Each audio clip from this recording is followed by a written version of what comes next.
All right, Bryce. Well, before we speak to Tobias, I want to talk to you about the treatment gap.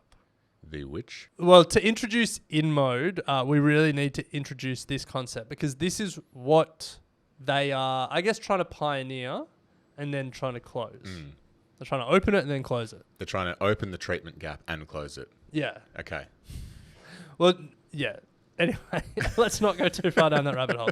Basically, if we go to the market for aesthetics, there is laser clinics at the moment that apparently do 40 million procedures annually. They're non-invasive. They're in office. You know, it could be hair removal. It could be, veins that are showing. They'll laser them. You know, typically it's things like laser hair removal and stuff like that. Yeah. 40 million procedures annually.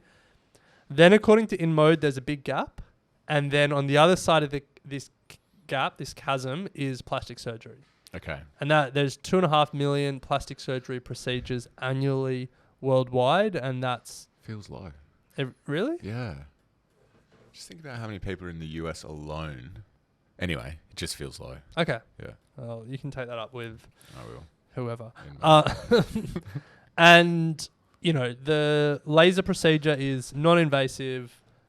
It's not, I guess, as effective as comprehensive. That's a good one. Yeah. Long-lasting. Yeah. And then on the other side, plastic surgery is a big step. Yeah. And so InMode believes there's this big unmet middle, this big gap of treatments that they're trying to create.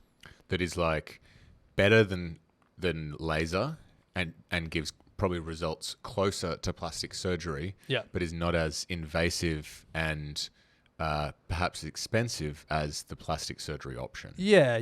And so they're creating a product that sits in between. Well, they've created a number of products that sit in between. And we'll talk about some of them because I think that if we talk about some of them, you get a sense of what they're trying to do. And a lot of their products used radio frequency technology. And then before we get to the products, essentially their key customer is the doctor, like potentially a plastic surgeon or a dermatologist or a obstetrician gynecologist, or the laser clinic themselves. So they're trying to sell their products to either side of the gap, I guess. Allow them to offer alternatives for their clients. So let's introduce one of their biggest product. It's called RFAL. It promises body fat removal without plastic surgery. They say here the surgical face and body results without the large visible scars, in quotations, the holy grail of plastic surgery. Yeah. And so essentially they're trying to deliver this radio frequency energy into the subcutaneous fat, and they think that can reduce fat. Zapping it away? It just feels melts it. Like it feels so scammy. I'm not saying it is. Yes. Let's not get sued in our summer series. No. But it just feels like an infomercial listed. If an infomercial listed on the stock market, it would be this company. Good. So that's just one of their many products. To take another product, their Define Cheek and Define Chin are hands-free treatments that use bipolar radio frequency energy to heat the skin with real-time temperature control to treat and improve skin to reveal a radiant appearance. Or let me introduce you to another one of their products, Body Tight. Tight is spelled T-I-T-E. Nice. It is a minimally invasive single treatment that coagulates tissue, providing dramatic results. That's essentially it. Providing dramatic results. So that would be for the plastic surgeries. You want to tighten up your chin, your nose, like loose skin. Your loose skin. So I think like the range of products that they offer are sort of fat removal, skin tightening. Yeah, but just like and blemishes and stuff like that. Yeah. And then they have some products which are a little bit more like traditional like laser hair Laser removal hair, and stuff yeah, like that. Yeah. So they're in the aesthetics and beauty space. They're a big company. They sell their products in 93 countries, but they're really trying to establish, I guess, a third category in this space between the surgeons and the laser clinics. Look, I get the same sense. It's like hard to sort of conceptualize the true effectiveness of these things, or, but it's a growing industry. Put it this way: as a bigger guy, if they can actually melt away 40% of your fat, sign me up. Would you do this or Ozempic though? Well, Ozempic, you have to inject yourself and stuff like that. True. That's not yeah. Honestly, I should probably just go for a run, but So yeah, I think for me, like the cosmetic industry has been growing at a rate of knots for a while now. Do you think if these guys nail it, it'll actually devalue themselves? Do you think like being ripped and skinny will be less, like if the more attainable it becomes, the less impressive it will be? No. Oh, fair enough. Anyway, talking about something that is hard to attain, their revenue growth rate is pretty impressive. It is phenomenal. And I think we should say that Tobias, who will be joining us shortly, he comes at his investments purely quantitatively and from a screener. So yeah, this company has obviously for the metrics that he looks at, and we'll ask him about that, this has come up in his screener. I don't think he's looking at it from the point of view of this is amazing technology or revolutionary. So I don't know. He is based in LA now. True. Maybe he's got friends and family know that something that we don't. Invest in what you know, and LA certainly knows these clinics. But this is a company that's growing profit in double digits. Growing revenue in double digits as well, and is trading at a price to earnings ratio of 10. It's amazing. Yeah. Yeah. So like that ticks a lot of Tobias's boxes. It also has, I think, no debt and about $600 million on its balance sheet. Cash to spend. Yeah. Yeah. And it's a $1.8 billion market cap. So you take the cash, take the cash off the market cap and get the enterprise value, and then it's even less than a 10 multiple. Yeah, if you take away if you take it away without knowing the product, and someone said to you, double-digit revenue and profit growth, $600 billion on the balance sheet, price to earnings of 10, like you're going like, this sounds pretty juicy. Yeah, it's just that it's operating in an industry, interesting industry. Yeah, and there's no doubt that this industry has heaps of tailwinds. There's no doubt that this is a good industry to play in. It's just like, yeah. I actually wonder, so obviously here in Australia, we have seen a lot of our healthcare stocks get whacked by the Ozempic effect. Yeah. ResMed with sleep apnea masks, CSL because of their kidney treatments. Yeah. ResMed, the sleep apnea company, CSL because of its kidney treatments. InMode is down about 50% from July. I wonder if that is Ozempic related as well. We can ask Tobias. But yeah, like as you said, take the company away and just look at the financials. And it's a pretty compelling story. Well, with that said, let's get Tobias in to talk us through the metrics that he's looking at when it comes to this company, to give us his investment thesis and also talk through the bull case. Let's bring in Tobias. Welcome to Equity Mates. Hey, thanks for having me, fellas. Good to see you again. I think last time I saw you was Omaha. Yes, it was. Yeah. After we just finished the 5K fun run. Yes. What a Was it fun? For me, it wasn't so much. I Yeah, think it it's was the fun. first time I've run 5K in like 10 years or something. So, but the whole weekend was awesome. Yeah. It was great. Loved it. You were a celebrity over there, Tobias. We were struggling to get a word in with you. True. Yeah, that's funny. At the front of one of the meetings. Everyone coming up, shaking hands. Yeah. Anyway, we're here to chat InMode. To kick off, Tobias, can you just broadly help us understand what InMode do? They make these machines that are minimally invasive or non-invasive for aesthetic, cosmetic, sort of almost surgery in the States. And so that's their business. They sell these machines, and they're based in Israel.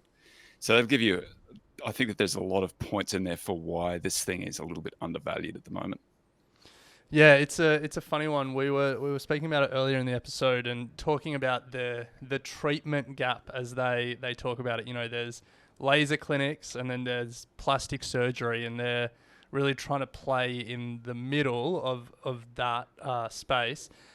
It's certainly not an industry that, Bryce, it's not in our circle of competence. Like, well, it's not in our lived experience. So it's an interesting industry to look at. You're based in LA, so I reckon you might have heard about some of their treatments a little bit more.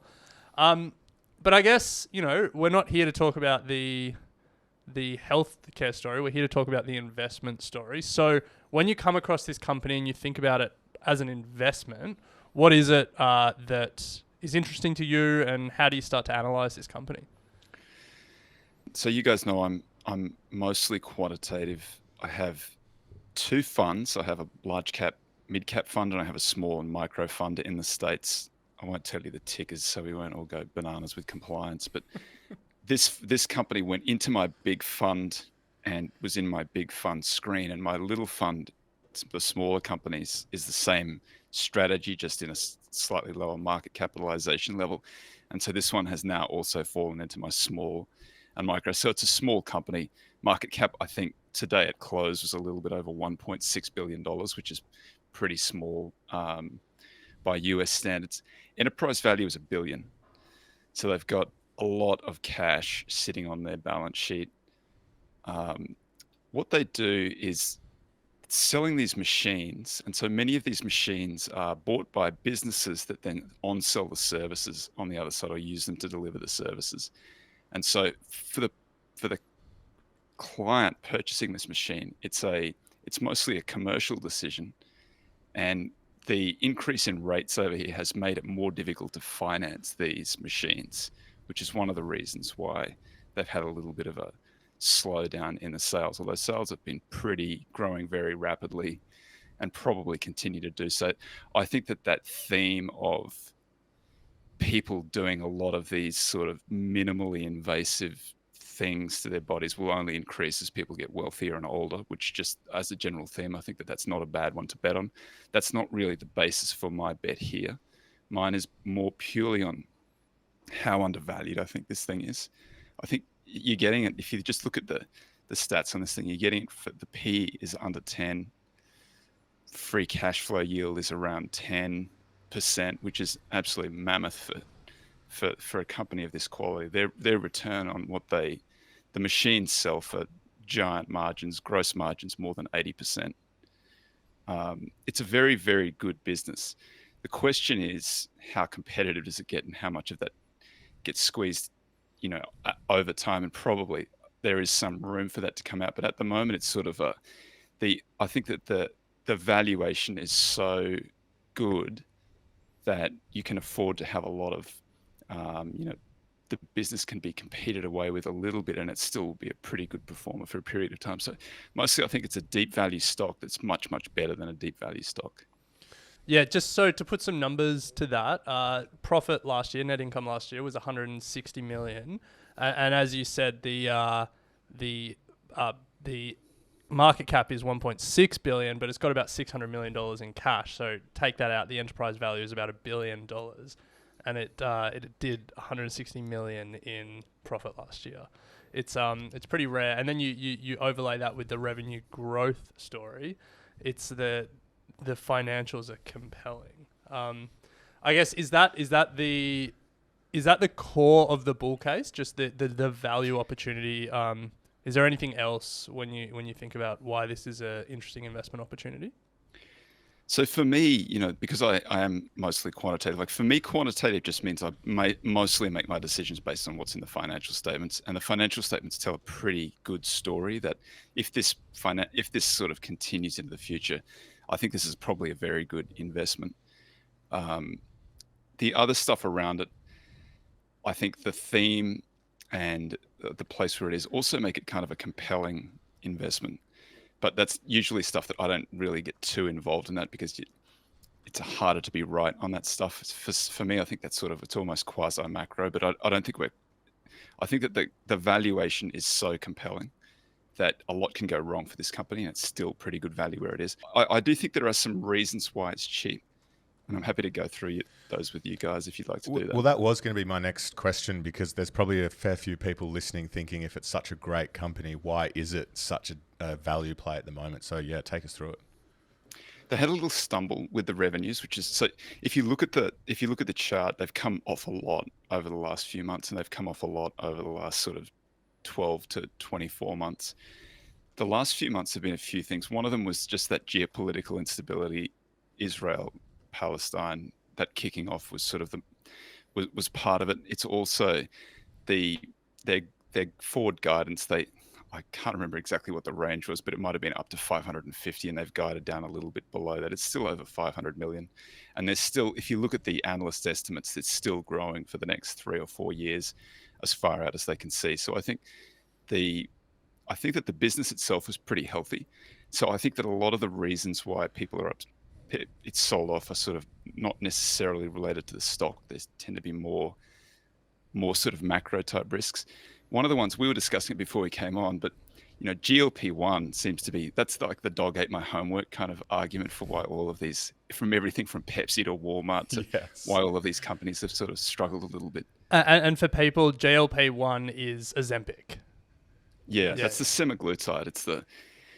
It's the drug that stops you from eating, just gets rid of your appetite for an extended period of time. And it seems to work very, very effectively. But there's this concern. And the funny thing is that it's sort of hit all of these, Pepsi, because it makes Doritos and sodas and stuff like that. Walmart, because it sells, I guess, a lot of junk food in there. And then it's sort of hit a few of these healthcare companies too. And I guess that these guys, because they're in the business of making people look better. But I would argue that GLP-1, semaglutide, whatever you want to call it, the Ozempic, Wegovy stuff, maybe that's a benefit to these guys. Maybe people trim down and they decide they want to do just as a stepping stone to the full cosmetic makeover. Halfway through, you do this non-invasive, minimally invasive stuff. Jeez.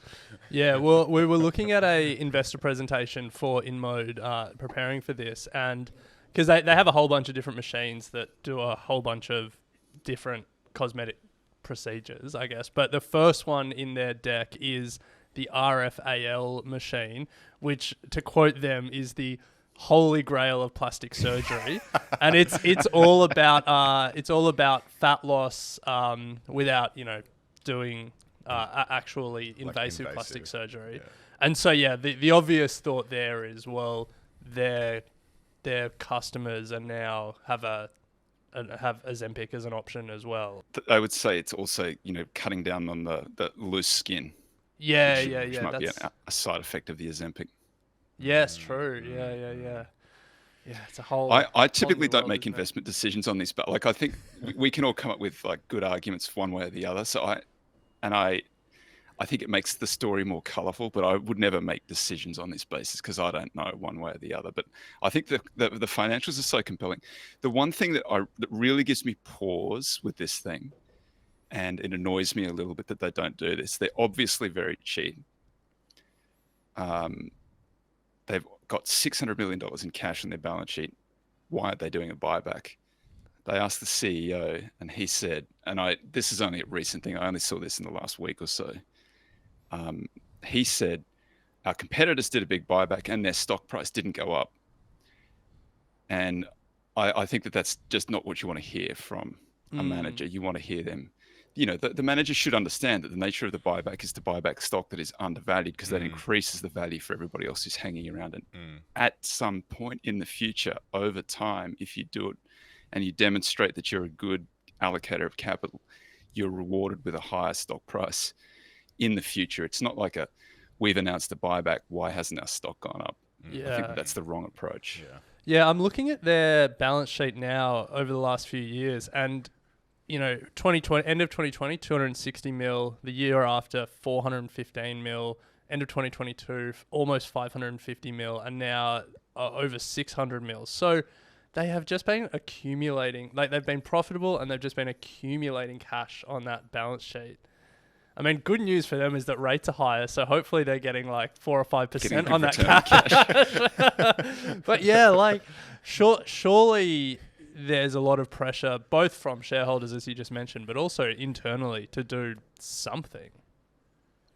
Well, I think I really like it when management teams do buybacks, because one thing it tells you is that the stock is genuinely undervalued.